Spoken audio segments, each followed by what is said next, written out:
How's it going, party people, and welcome. I'm Sarah Matthews, and in this video, we're going to be reviewing this lovely telescope right here. This is the Askar 103 APO triplet refractor telescope, and it's a rather cost-effective option for astrophotography, and I'll explain more about why I think that is in a little bit. This telescope also has a detachable tube design, which basically means that you can detach this part right here and then put everything else back together and then add the 0.6x reducer over there, which would give the optical system a focal ratio of f4, which is really fast considering the fact that the objective lens of this telescope is 103 millimeters. Now, whether or not the color correction holds up in our images for this configuration, we shall see. Now, let's say that you didn't want to use the 0.6x reducer and you didn't want to detach this part right here because you love this part. Well, that's all good, because you could also use the 0.8x reducer or the 1x field flattener. These are all optional optical accessories that we will also be including in this review. Also, I am going to be sharing a final image that I took with this telescope. All right, let us grab some snacks and we will get this party started.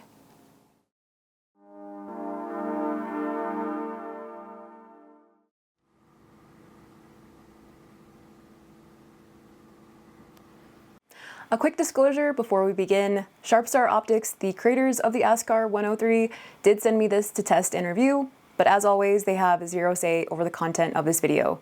With any video that I ever do, I just hope that it helps you along your journey, wherever that it is that it takes you. So I mentioned that this telescope is a pretty cost-effective option for astrophotography, and this is mostly because this telescope's objective lens has an aperture of 103 millimeters, which is pretty large, which is really great for collecting a lot of light and getting a lot of details, which is a desirable trait for imaging as well as for visual astronomy. Now, when it comes to telescopes with similar sized apertures, as well as telescopes with the same optical design that this telescope has, which is a triplet apochromatic, or APO for short, which means that it has 3 glass elements inside to correct for something called chromatic aberration or color fringing, which is very common and occurs in optical systems that use glass lenses like refractors. Telescopes with similar sized apertures as well as the same optical design tend to be quite a bit more expensive than this telescope. Just do a quick search on the interwebs and you will see exactly what I'm talking about. So when I learned that this telescope, along with the 3 optional optical accessories, totals at $1,696 US, with the telescope itself being $999 US, I was pretty shocked, which I think induced a very healthy level of skepticism as well as hopeful optimism. So I'm very curious to hear what your thoughts are on this telescope as we go through its features and we see its performance.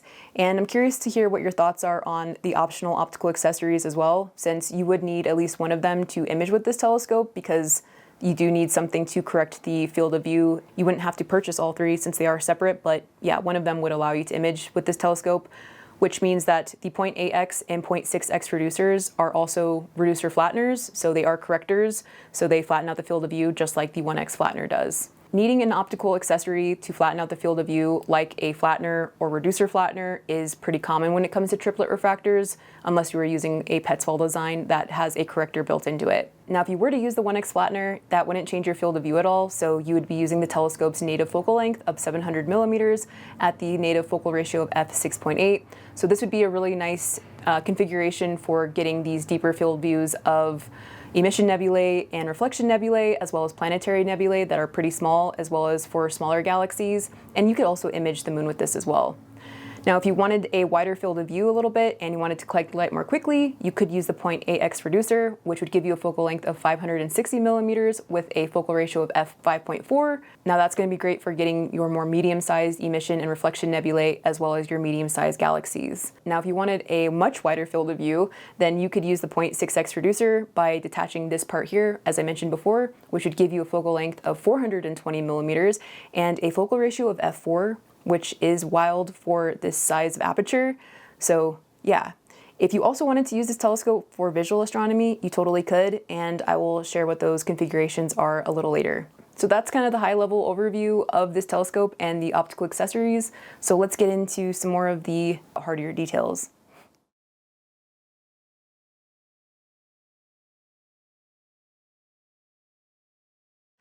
So starting off, the Askar 103 comes in this black soft hard shell carrying case made of an Oxford-like material, which tends to be pretty weather friendly and overall quite durable.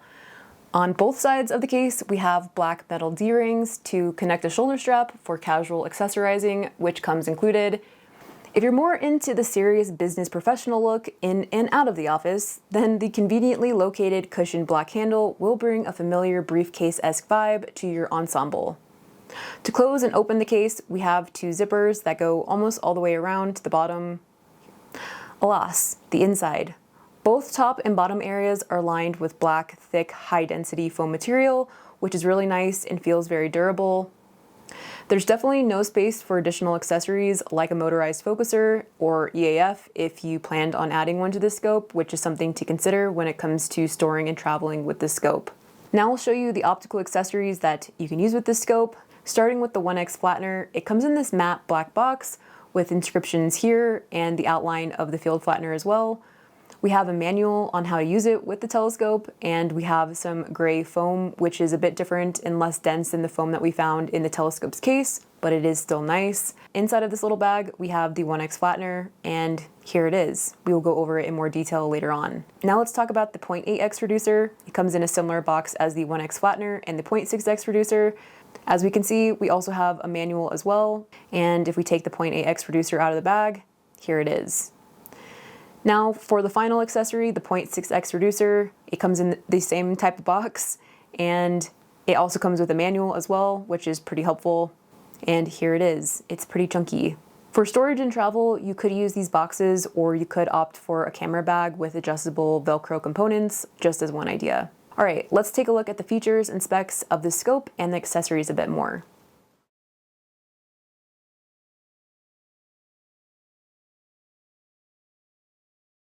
So starting with the fit and finish of this telescope, the entire optical tube assembly has a really nice, sleek look to it. The optical tube itself, along with the detachable tube component, are white, as you can see, with what appears to be an evenly coated finishing spray with a light sheen throughout. The back end, as well as some of the other accents, are matte black, which I personally dig. We also have silver accents with some of the screws throughout, and we have this anodized gold-like color. Moving into the mechanics and a bit more of the build quality, we have the dew shield here. On the dew shield, we have Askar 103 APO painted on twice with what appears to be red paint. I do have some black stuff here, which was there when I first opened the telescope box up. Pretty sure it's from the foam or something. It's been coming off gradually. I haven't been putting too much effort in trying to remove it, but yeah. The dew shield also has this pretty gnarly black locking screw here with some substantial amount of knurling, so because this is also a retractable dew shield.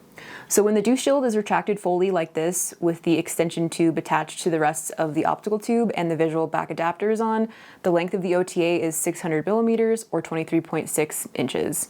So this is how it would fit in the case. Now let's extend the dew shield fully. So with the dew shield fully extended like this, the OTA is 28 inches long or 711 millimeters. On the front of the dew shield, we have a metal lens cover for the front of the 103 millimeter objective lens. On the inside, it's lined with some black felt so that it doesn't fall off the objective. It stays on there pretty snug, but it is easy to remove, if that makes sense. Inside of the tube, we have really pretty glass. Again, 3 glass elements inside for the objective to correct for chromatic aberration. The lenses are airspace, and the middle optical element, which I believe is a biconvex lens, is made of extra low dispersion glass, which helps to further correct for chromatic aberration and helps with stray light. To further help with minimizing stray light and reduce scattering and reflection, the internal optical tube itself is coated with black matting paint and an internal baffle. Moving on to the middle of the OTA, we have the tube itself that is secured in these black metal tube rings.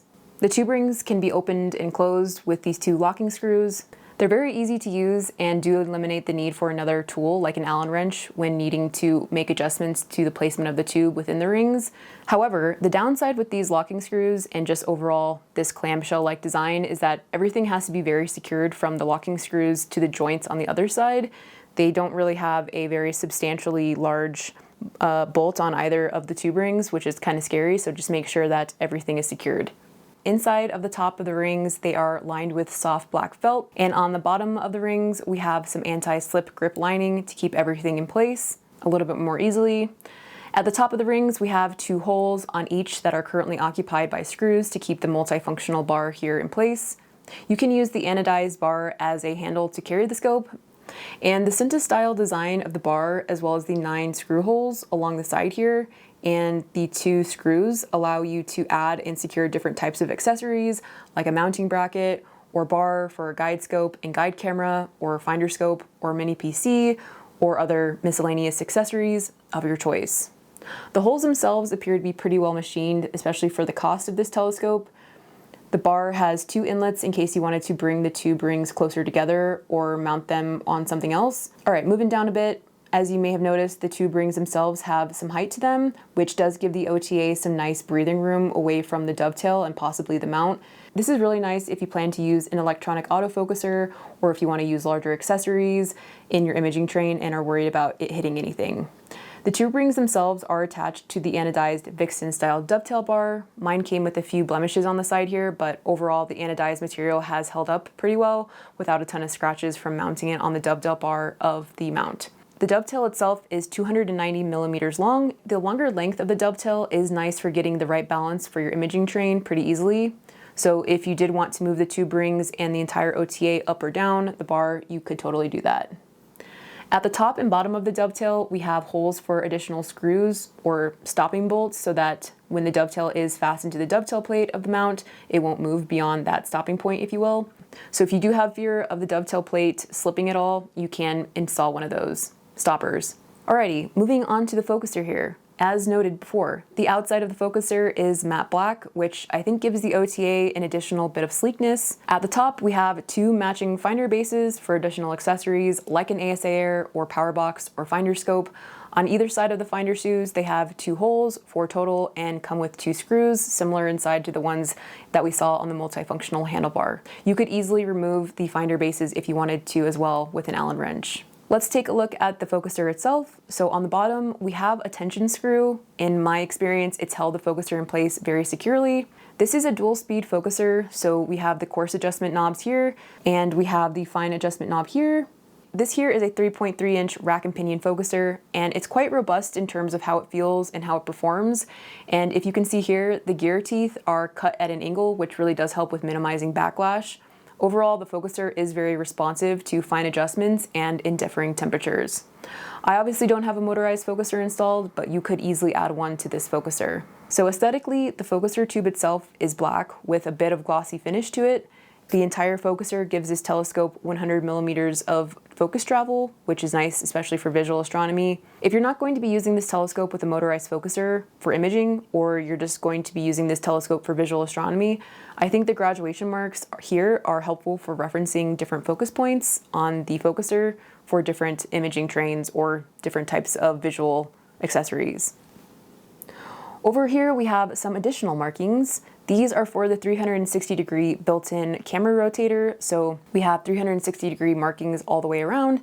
This is really nice for getting the right angle for the field of view that you want, without having to detach the camera and everything else to do that. To move it, we just release the rotator locking screw, and the knurling here gives you some really nice gripping. Once you have the angle you want, just lock the screw. The rotator kept its position no problem in my testing. For visual use of this telescope, you could use this telescope as it is with its native focal length of 700 millimeters and native focal ratio of f6.8, and either use a diagonal of 2 inches or 1¼ inch. Here's the 1¼ inch adapter with the plastic dust cap removed by loosening the tension screw.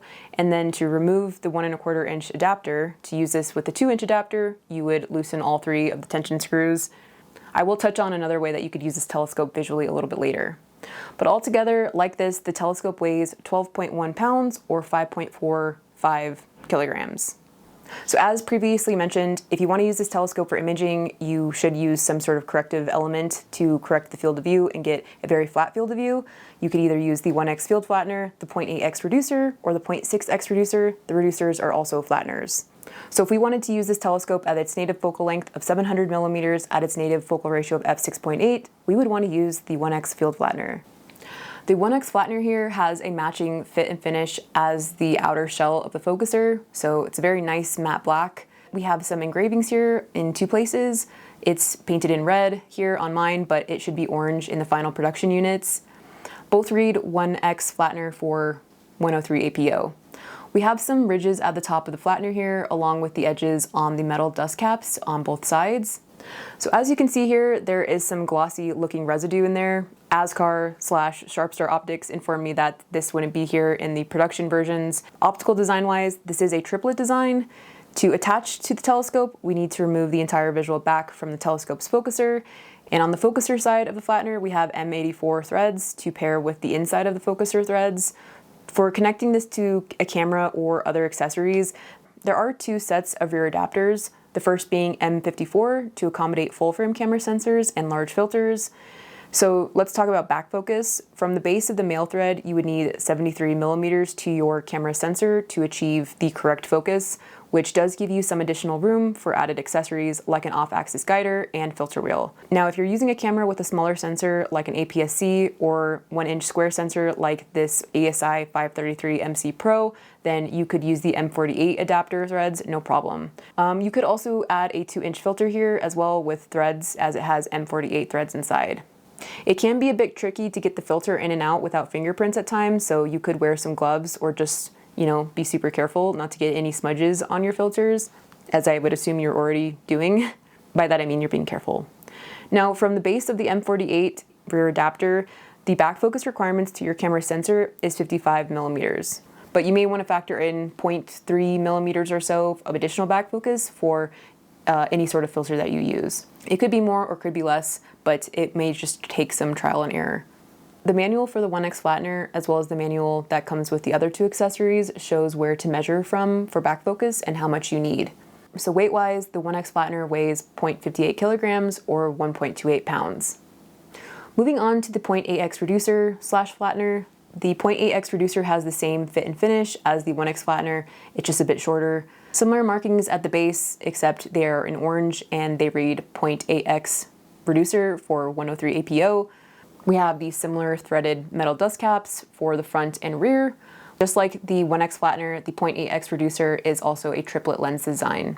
And we have M84 threads here. Let's remove the 1X flattener from the telescope and add the 0.8X reducer. So here it is. This would give your imaging setup a focal length of 560 millimeters from the native 700 millimeters of focal length and change the focal ratio from f6.8 to f5.4.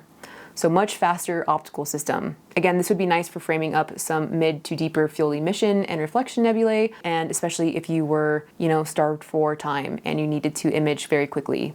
On the rear side, we have the same two sets of adapter sizes, the M54 for your larger sensors and filters, with a back focus requirement to the sensor of 73 millimeters. And we also have the M48 rear end adapter with the built-in threaded filter and adapter option as well. Same back focus requirements of 55 millimeters to the camera sensor. Again, I do appreciate the manual showing you where to measure from. The 0.8X reducer does weigh 0.48 kilograms or about 1 pound. So moving on to the 0.6X reducer, in order to use it with this configuration, we do need to remove this section here. And just like Nico, I had to use strap wrenches. So I'm going to spare you what that looks like because it's just me struggling immensely. But basically, yeah, I remove this part, I add the focuser back in, and then I add the 0.6X reducer. The 0.6X reducer is a quadruplet optical design. It is quite long. It does have a similar fit and finish as the other two accessories, but this part here is more matted and not as sheen. The front dust cap also has a much more matte finish to it as well. Let's remove this top. This here is a quadruple design, so you have one additional glass element compared to the other correctors. It does look good in there. The edge here is the same M84 threads to accommodate the inside of the focuser's threads. And in terms of the rear adapters, we have the two same rear adapters as we saw on the 1X flattener and the 0.8X reducer, along with the 2-inch filter holder. But this also has an M68 threading, which can accommodate different types of visual accessories like bino viewers. The back focus to the camera sensor for all three are as follows. This thing does weigh 0.98 kilograms or about 2.1 pounds and does give you a focal length of 420 millimeters and a focal ratio of f4, which again is wild for this large of an aperture refractor.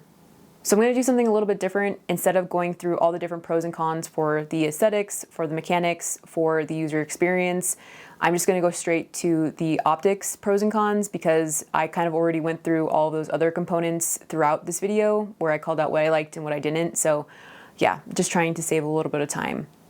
and trying something a little bit different. So let's get into the optics and see how everything performed.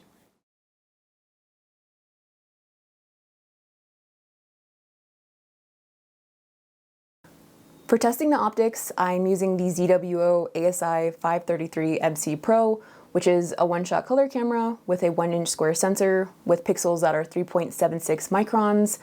And the reason I am using this camera is because it's the only one-shot color camera that I have with fairly small pixels. And so when we look at the focal length of these different configurations, as well as the imaging conditions that I have, the size of these pixels in this camera do pair fairly well in terms of getting the resolution that we would need, or in order to get an accurate representation or clear view of chromatic aberration and just overall color accuracy and color quality. I will be looking at overall field flatness in these images, so if we do have issues with the 1-inch square sensor for any of these configurations, they will definitely be an issue with any other larger sensors. Now, if you are looking for a full frame test, I do recommend looking at Nico Carver's video where he compared this telescope along with 3 other telescopes using a full frame camera with small pixels.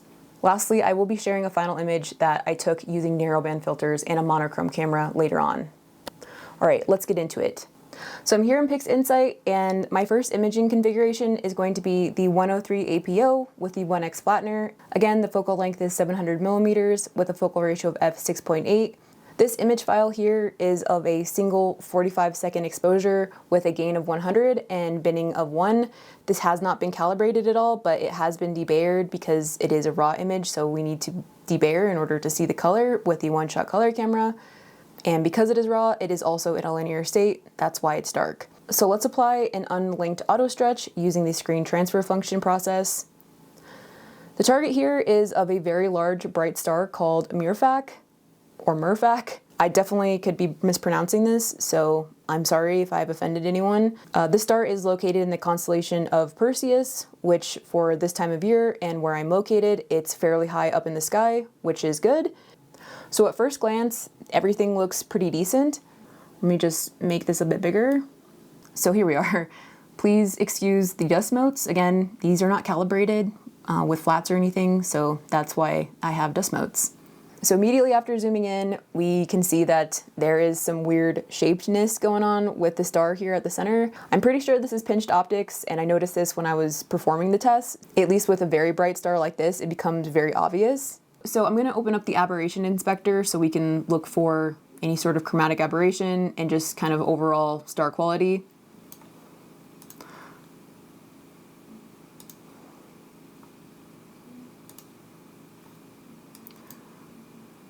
So with this, I'm looking for chromatic aberration, I'm looking for overall color accuracy, I'm looking for overall field flatness with this 1-inch square sensor, and in this view, I basically am looking at the corners of the image, and I'm looking at the center points of the image as well.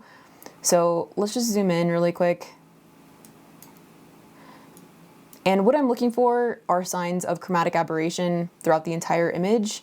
I don't see any so far, which is good, and the stars look really round, which is also good. So no issues with elongated stars, so back focus appears to be really good, and tracking is good, which really doesn't have anything to do with this telescope as much, but yeah, the field flatness is looking pretty good.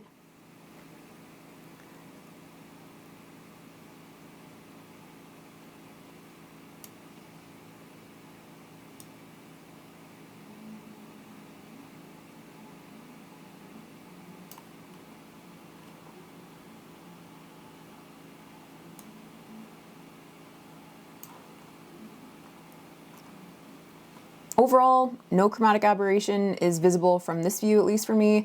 The field of view is really flat, which is awesome, so the 1x flattener is doing great. And yeah, the biggest issue, of course, is this dude here.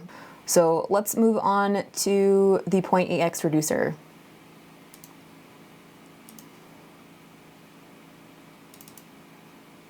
So again, same target. So just at first glance, everything looks pretty decent. Let's zoom in a little bit more. All right, here at the center star, definitely see this issue again coming up with this, pinched optics.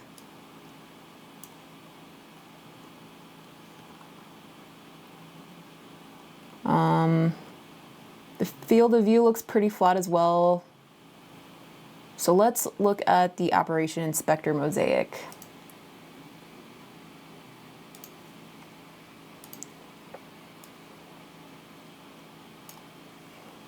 So starting on the bottom right-hand corner, the star quality looks really nice. The color looks really good.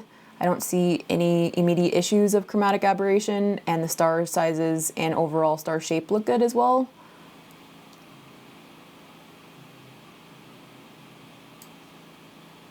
Moving along. Oop.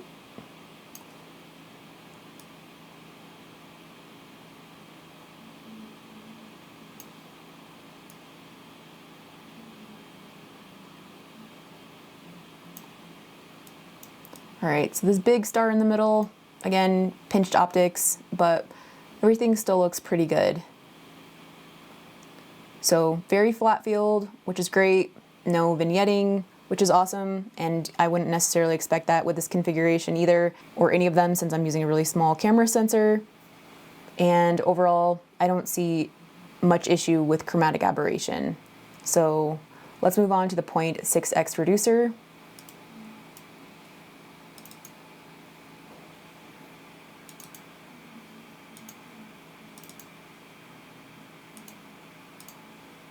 So it was a little bit lower on the horizon, so that's why we're seeing kind of this change in gradient, but this kind of gives you an idea of just how quick the optics are. So I'm immediately drawn to this dude right here, which appears to be some reflection going on from this star. If it's something else, or if you think it's something else, definitely let me know down in the comments, but we also have some of that pinched optics going on as well. So now let's look at the rest of the field of view with the mosaic. So let's go to the bottom right. Star shapes look decent. It's kind of hard to tell, but they do look decent. It does look like we have some green fringing here, and here, and here. So that's interesting.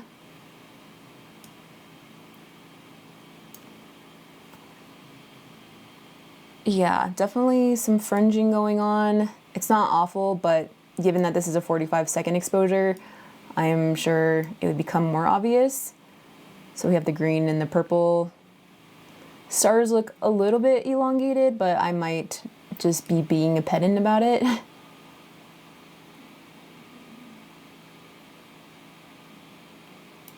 But yeah, not awful, at least at this pixel scale or imaging scale.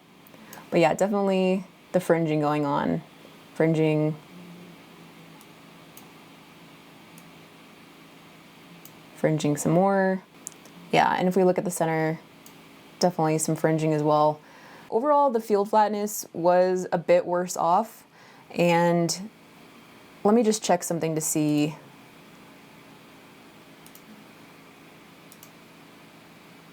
So the focal distance that this image plate solver is picking up is 460 millimeters, and I think that would be due to the fact that sometimes these reducers, or sometimes Askar reducers, tend to have some variability in terms of how much backspacing that the reducers actually need. So I did use these same adapters for all the different configurations, so the backspacing should have been the exact same. So this variability that we're seeing, I think, is the result of just the reducers themselves having just some variation in terms of the back focus requirements. Even though it says 55 millimeters from the M48 adapter, it's a little bit different depending on the reducer itself, which is very obvious here, which I think is partly to blame for why we're seeing some of the elongated stars. So it's important to test your back focus and make sure that you are getting the most out of the optical component as possible, but it's not too bad. We're looking at 417 millimeters just about. All right, I'll close the mosaic.